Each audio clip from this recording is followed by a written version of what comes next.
up, you guys? It's your girl Kayla, and I am back with another video. First and foremost, if you are new here or if you're returning, welcome, welcome, welcome. I appreciate every single one of you guys. As y'all already know, I don't like to hold y'all up with a long intro, so we are just gonna get straight into it, okay?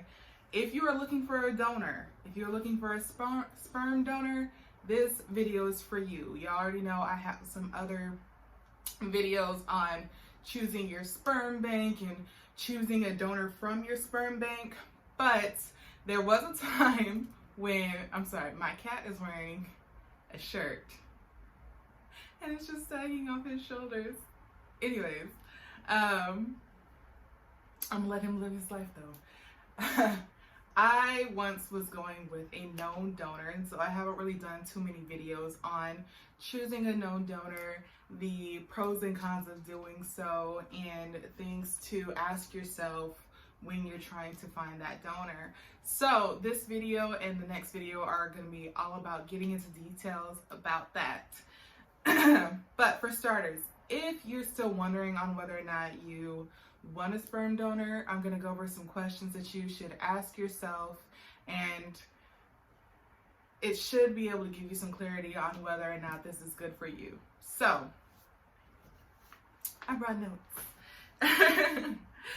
The first question is mostly for families. So if you're a same-sex couple, or maybe you're a heterosexual couple and you're looking for donor sperm, you want to ask yourself, do you want some sort of familial connection with that sperm? So it's a funny way of saying, do you want the partner that's not carrying to be biologically related to the baby?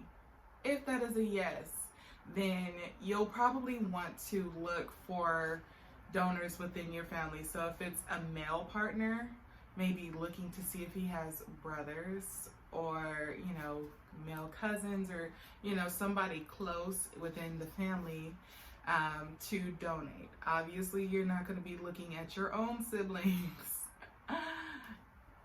We're not going to get into that, but that's a no. You're going to look into your partners. Whoever is the other parent that's not contributing the egg, you're going to be looking for their relatives to see, okay, who would be willing to donate? The sun came out. Who would be willing to donate? And if that's really what's important to you guys, then of course this is the way to go. Second question, do you want your child to grow up with a relationship with that donor? So this one is more so on my speed of what I was looking for. I really wanted my child to be able to know who their biological father is and be able to know that side of their family and, have a connection with them. And it was really important to me. Unfortunately, my biggest fear was custody, ever having to go to court to fight for custody. So my little thing was that he would have to sign away his parental rights, even though the child would know who he is, their relationship to him. He would not have custody, he would not have parental rights. We would figure out some sort of visitation down the road. But because of who he is, because of his personality, which is why I chose him, he was not comfortable with that. And that's fine. I kind of knew that there was a chance that that's what would happen. But when you're doing something like that, you really have to consider, who do you not mind being connected to for the rest of your life? Because being a parent goes far beyond just those first 18 years, okay? If your child is blessed to grow up and become an adult, you're going to be dealing with their biological other parents, whether they're on the birth certificate or not, for the rest of your life. And you really have to consider, is this the type of person I want to be in my child's life? Is this the second parent? Not really, but kind of parent that I want to be in my child's life? Yes or no? And all of the things that come with that when they get married. how are they going to respond? You know, just all of these other things. So if that's what you're interested in, if you are okay with having that person technically in your life for the rest of your life, and you like the type of person that you are giving to your child as their biological parent, maybe not their actual parent that raises them, you know, if you're like me and don't want them to have parental rights, but, you know, are you comfortable with that? If so, then that's the route for you. And there's going to be some other things that you're going to want to look into. The third aspect is cost. Let's be real. Infertility does not hit only the rich. It does not care about what your tax bracket is. It doesn't care about how many figures you do or don't make. So some choose to go with a known donor to save money. And sometimes you truly do save money, but it really just depends on how you are and what you do. So how do I put this? Sperm from a sperm bank can range from $300 to $1,000 on average. Some may even go more. I know California Cryobank is right there, just a few dollars shy of that $1,000 range per vial.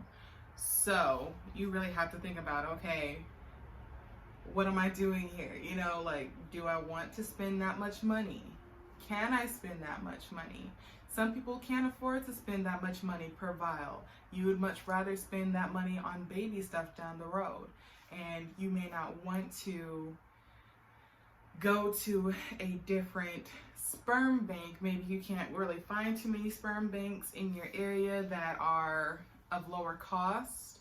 And so even then, when you have to buy, you know, $300 vials, maybe you have to buy a minimum of 2 to 3 vials per time, you know, per purchase, and then you have to pay for storage and shipping.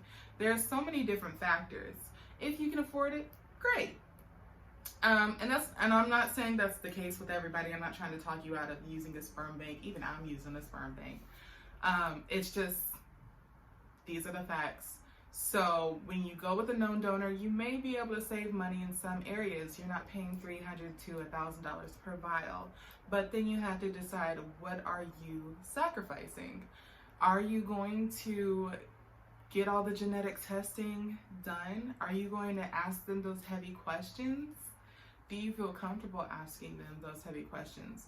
With sperm banks, the questionnaires that they have for them aren't just like a simple, like, what is your favorite color, blah, blah, blah. Like, they do genetic testing. They do historical background testing. So they find out if your mom, dad, auntie, uncle, whoever had cancer, some sort of condition. They also do a psychological evaluation. They're going to ask those uncomfortable questions that you may not want to ask your best friend who said, sure, I'll be your donor for your sake, on, hey, do you have any STDs? Hey, do you have any kind of genetic, neurological, whatever condition going on? You may not feel comfortable with that.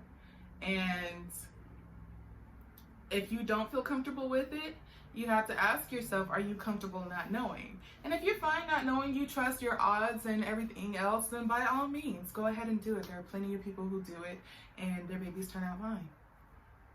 There are plenty of people who don't do it. They go through sperm banks and they get all the perfect testing and everything's all perfect, and something happens, baby's born with some sort of wild genetic condition or whatever, and you know, so there's no guarantee. And then there's obviously plenty of people making babies every day, not asking these questions, not going through genetic testings, and they turn out fine.